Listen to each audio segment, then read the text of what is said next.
Mesdames et messieurs, bonsoir et bienvenue au 20 bilingue de ce samedi 10 juin 2017. Babila Jonathan, TV. Bonsoir Nadine, thanks televiewers for joining us at this new sound, Equinox Television, live from our headquarters from Cameroon's economic capital. Douala in our top stories. Tonight, the indomitable Lions of Cameroon maintain their supremacy over the Atlas Lions of Morocco. They defeated the Atlas Lions today in an Africa Cup of Nations qualification game at the Amadou Aïdjo Stadium in Yaoundé. 1-0, and out of the country. The president of Zimbabwe, Robert Mugabe, sacks the country's chief prosecutor, Johannes Tomana. Johannes Tomana was found guilty of misconduct and incompetence. À la une de ce journal, les Lions indomptables du Cameroun confirment leur suprématie face aux Lions de l'Atlas. Les poulains de Hugo Broos ont battu les Marocains cet après-midi sur le score d'1-0, un match comptant pour les éliminatoires de la CAN 2019. Voilà pour le sommaire.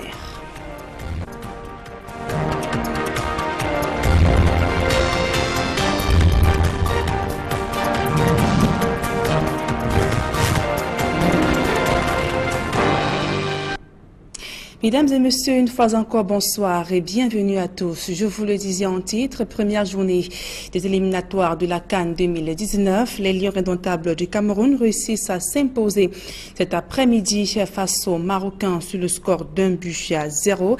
C'est une réalisation de Vincent Aboubakar.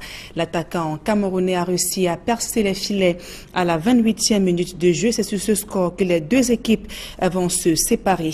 Dont les Lions de l'Atlas n'ont pas réussi à briser le signe indien cet après-midi. 10 fois face au Cameroun, les Marocains sont tombés pour la 11e fois cet après-midi au stade Amadou Aïdjo de Yaoundé, battus par les poulains de Hugo Broos, qui se sont plutôt bien en sortis durant cette rencontre. C'est Vincent Aboubakar qui a inscrit le but de la victoire et un qui n'aura pas donc fini cette rencontre, c'est le défenseur camerounais Oyongo Bitolo qui a été évacué après un choc grave pendant la rencontre contre le Maroc. Le Lion indomptable a été blessé au genou, donc il pourrait être déclaré forfait pour la Coupe des Confédérations Russie 2017, dont il faut également préciser qu'il se trouve en ce moment au centre des urgences de Yaoundé et le diagnostic établi par le staff médical est confirmé donc après examen, donc il a été victime d'une rupture du tendon rotulien. Donc le joueur devra subir une opération chirurgicale. C'est ce qu'indique un communiqué signé cet après-midi du team press officer de l'équipe nationale de football, dans en collaboration avec son club et la Fédération camerounaise de football. On est en train de voir comment évacuer son évacuation sanitaire dans les tout prochains jours.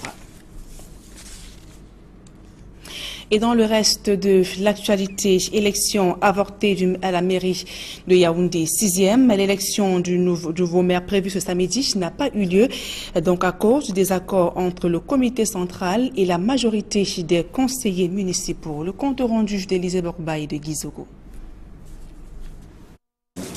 La session extraordinaire du conseil municipal de la commune de Yaoundé 6, convoquée pour doter cette mairie d'un nouvel exécutif, a tourné court. La mairie de Yaoundé 6 n'a donc toujours pas d'exécutif. Le comité central a procédé à des investitures et le conseil municipal a marqué de manière énergique sa désapprobation.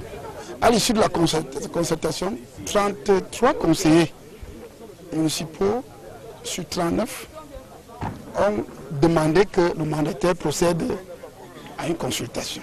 Il procède au vote pour que les conseillers entre eux, avant d'aller au-devant du préfet, que les conseillers en interne décident. La démarche du comité central du RDPC, qui a été accueillie fraîchement par les conseillers municipaux, est fustigée. Le RDPC a la responsabilité d'abord des désordres qu'il y a au sein de l'arrondissement sur le plan politique. Et a également la responsabilité de rétablir l'ordre et la discipline. Les axes d'une démarche plus cohérente sont même proposés. Les conseillers, en majorité, pensent autrement et demandent une élection. Et chose que je trouve hautement normale, que la démocratie s'exprime au sein du parti, comme les tests le prévoient. Que va-t-il se passer maintenant? Les regards sont tournés vers le préfet du Fundi. Nous sommes là à attendre le préfet qui a convoqué une session extraordinaire.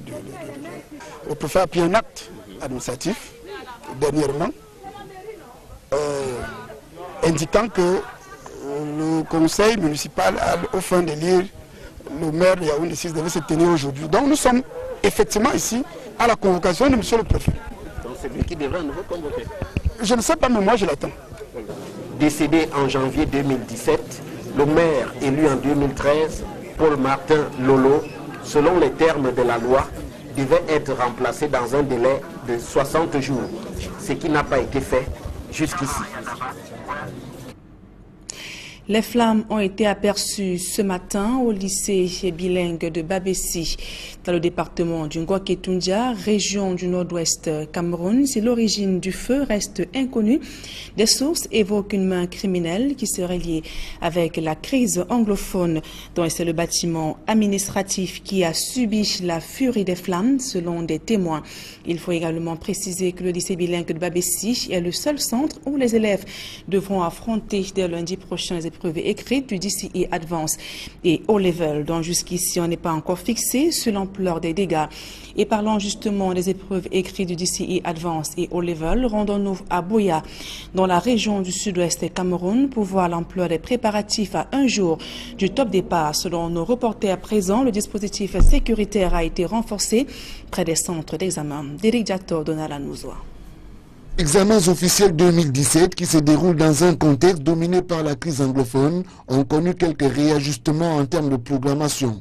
Voilà qui explique la tenue en cette première décade du mois de juin du General Certificate of Education, en abrégé GCE, examen dont l'organisation relève la compétence du General Certificate of Education Board. Dans la région du sud-ouest et à quelques heures du début de cet examen, le lycée bilingue de Moliko Buea est prêt à accueillir les candidats. Suivant les instructions du ministre des Enseignements secondaires, l'établissement va accueillir d'autres centres d'examen de la région du sud-ouest, à l'exemple du centre d'examen habituellement localisé au Baptist High School de Buea. La sécurité dans ces différents établissements est assurée par les forces du maintien de l'ordre. Pour rappel, ils seront environ 13 000 candidats à prendre part au DCE 2017, contrairement aux 18 000 candidats de l'année dernière. Autre actualité dans ce journal, Penka Michel, arrondissement du département de la Menoie, région de l'Ouest Cameroun, vient d'accueillir son nouveau sous-préfet Mamoudou Mwandé, donc remplace Simon Bayek, appelé à faire valoir ses droits à la retraite. Leclerc Sakem et Gladys Sidi. La lutte contre le grand banditisme, l'insalubrité, les mariages forcés sont quelques chantiers prioritaires auxquels le nouveau sous-préfet de Penka Michel doit s'attaquer. Le préfet de la Menoie, qui a présidé la cérémonie de passation de service, a invité les populations à une franche collaboration avec le nouveau chef de terre. Toujours dans le sillage des concerts, monsieur le sous-préfet, ayez toujours présent dans votre esprit que votre mission permanente est de servir l'État et la communauté, de promouvoir le développement économique et social de votre circonscription dans la paix et la sécurité. L'arrondissement de Penka Michel abrite 4 grands villages, Bonsoir, Balesseng, Baloum et Bamendou. Ici, nos populations sont courtoises, hospitalières, mais très sensibles à l'arnaque, l'injustice et à la dictature.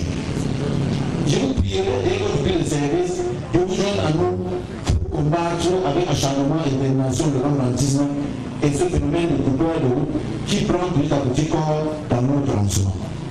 Il en est de même pour la lutte contre l'incision fiscale, les centres de santé clandestins qui mettent la vie de nos populations en danger, sans oublier la poursuite de la campagne d'hygiène des salubrités, dont l'État non seulement améliorera les conditions de vie de nos populations. Les attentes des habitants de Penka Michel sont nombreuses. Ces habitants espèrent que Mamadou Mwandé réussira où certains ont échoué afin de favoriser l'amélioration de leurs conditions de vie. Ici à Penka, nous ne sommes pas tracés ni aménagés. On n'a pas d'eau potable. Il n'y a rien qui nous avance à l'éclairage. Donc l'éclairage public manque et c'est ça qui apporte l'agression des bandits. Mamadou Mwandé remplace ainsi Simon Bayek, appelé à faire valoir ses droits à la retraite. Et non loin de Penka-Michel, nous sommes à Fongo-Tongo, toujours dans le département de la Menoa, région de l'Ouest Cameroun, où le sous-préfet Yemben Adja-Prince a également été installé dans ses fonctions par le préfet du département de la Menoa, Mirabel Mazo et Leclerc Sakem.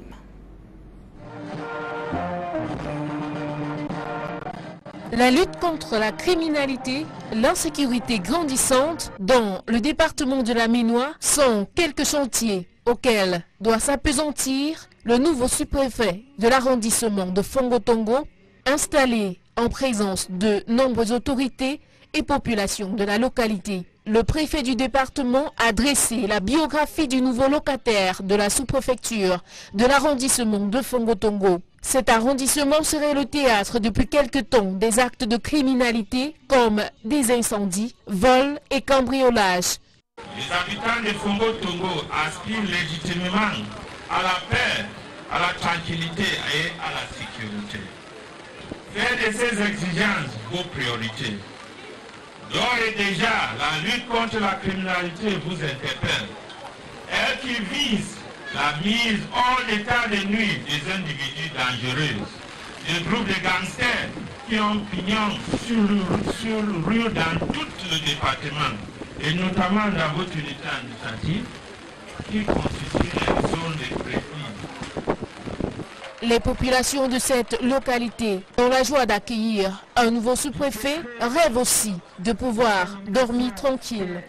Après ce moment de convivialité avec les populations, le registre de passation de service est signé entre le sous-préfet sortant et entrant de cet arrondissement.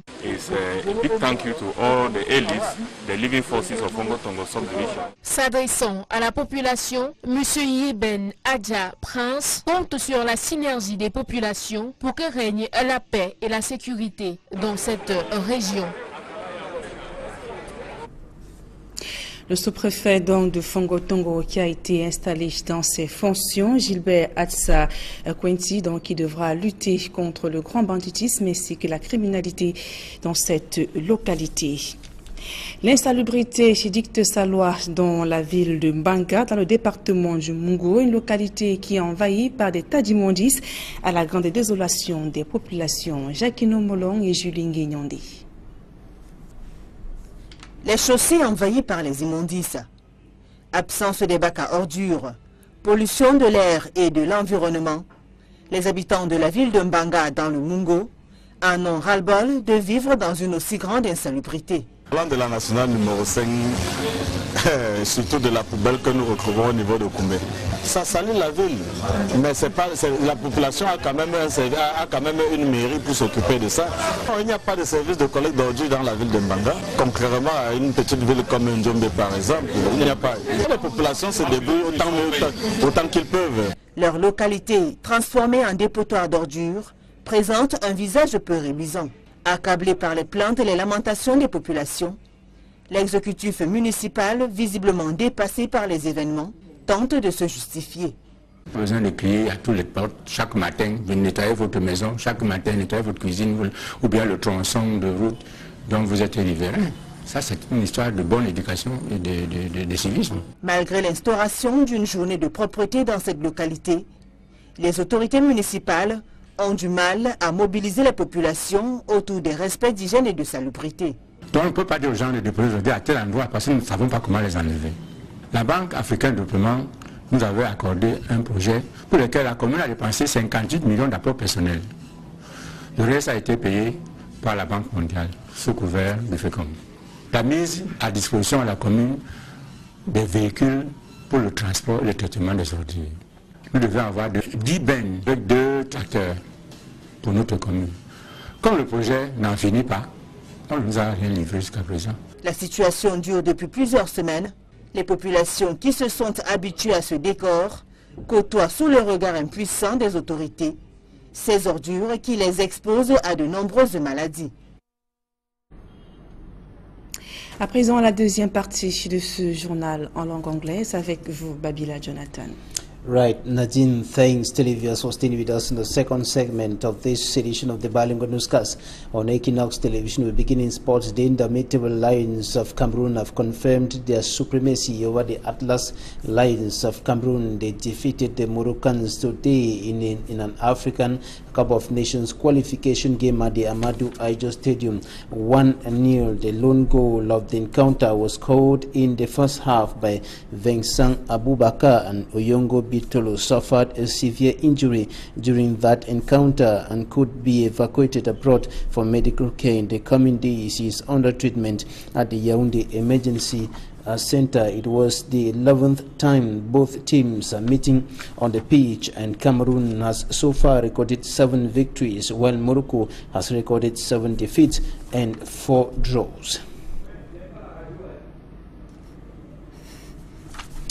Head coach of the Indomitable Lions of Cameroon, Ugo Bro, spoke to the press shortly after that encounter, and this is what he said.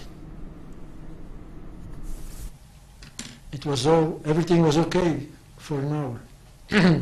First hour of the game, first half, first 15 minutes of the second half. I think everything was okay. We had a good organization. There were no chances for Morocco. So we had some good chances, and I think when the second half, if we can score that, I think the game is finished.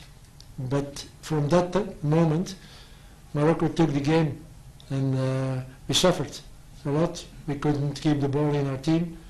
They had some 2-3 good chances. We had also chances. So I think we were equal with chances with this game. But the other side, we scored, and that's why we win the game today. And about Oyongo, it's not so good. I think Oyongo will be out for 6, 7, 8 months. So with the knee, it's in French is ligament croisé. I don't know it in English, so it's yeah, 7 months.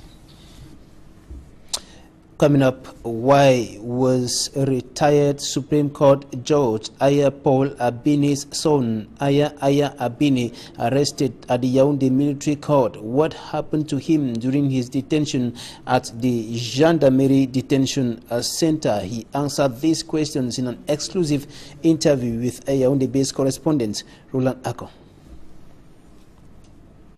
Aya Abine, son of retired Justice Aya Paul Abine, tells us what happened, that he spent 24 hours at the detention center of the National Gendarmerie Secretariat, said last Wednesday. I asked my younger brother, my younger cousin, to get us some souvenir photographs. We were outside the courtroom at the veranda, and he got some souvenir photographs, and some security agents came and seized his phone. So they went through the pictures, and they returned the phone, telling him he shouldn't snap detainees, it's forbidden. We told him, yes, we have the news, we know the law. About 30 minutes afterwards, a security agent, I believe, because he was in civil clothing, came, took his phone too, pulled him off, and told him to follow him and not resist. He took us to the Commissioner of Government. I pleaded and pleaded and pleaded, but he fell on deaf ears. He took us to the Commissioner of Government and told him we're taking photographs of people, of the detainees in court, so he acted according to the law. I have nothing against him. He seized our phones. I was equally put into the fold, though I came just to defend my younger cousin. And an hour later, gendarmes came, handcuffed us, and took us to SED. We got to SED. We asked no questions. They got just our names, and they dumped us into a cell. Family got the news and came to our rescue. So we were bailed out of prison. 2 sureties were needed. My mom and my elder brother signed for a surety, and we were let to go home while the case, if I can put it that way, is pending. Aya speaks of the detention condition at the National Gendarmerie Detention Center. We were in a small cell, about 2 meters by 1 meter dimension. There were 7 of us. It was even impossible for us to sleep. So we had to sleep in shifts. Some people come sleep. Less than 48 hours to the start of the 2017 session of the General Certificate of Education GC Ordinary and Advanced Levels, the GC Board has announced some modifications, notably concerning writing centers. The centers will be grouped together in the northwest and southwest regions of the country, and this is, of course, because of the crisis rocking the two Anglophone regions for over 7 months now. Derek Jato has more from Boya. One of the major changes of the 2017 General Certificate of Education examinations is the regrouping of centers, especially in the northwest and southwest regions of Cameroon. In previous meetings ahead of the GCE, Mr. Humphrey Ekemamonono, the GCE board registrar, made known the development. These regroupings will be yours shortly. You know that we have superintendents and chief of center meetings before the written phase of the exams. And so when you attend the meeting, you will advise those candidates appropriately where their center has been located. And most of the centers around Boya will be converging here at Bilingual Grammar School, Muliko Boya.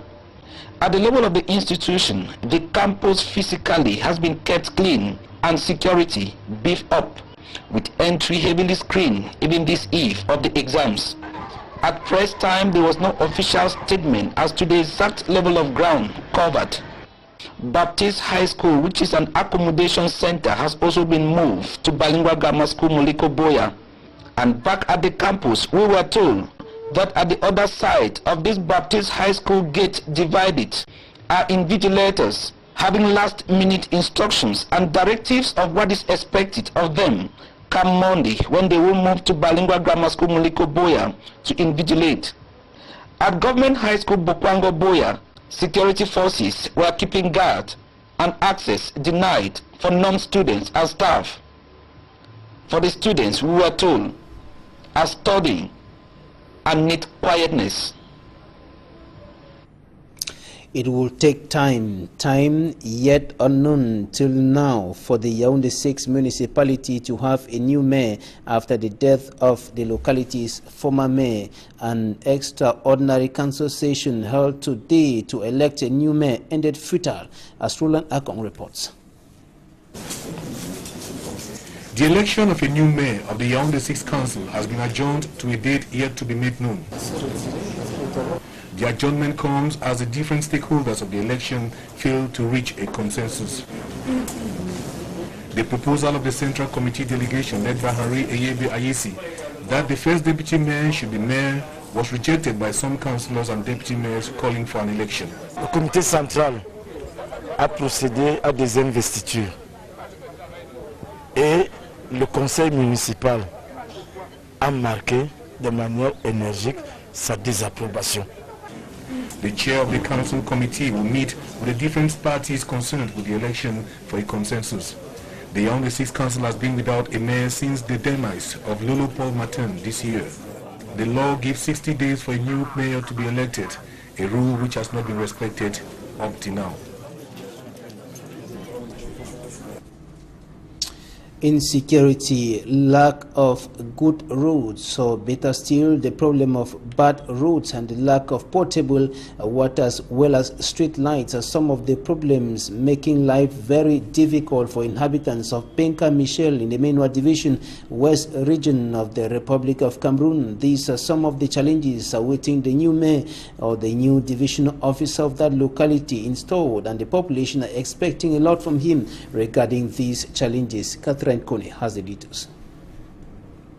Ici, nos populations sont courtoises, hospitalières, mais très sensibles à la l'injustice et à la dictature. Inhabitants of Penka Michel subdivision are calling on the locality's new divisional officer to look on the reconstruction of the roads, absence of potable water, and also the absence of street lights, which as a result makes the locality insecure.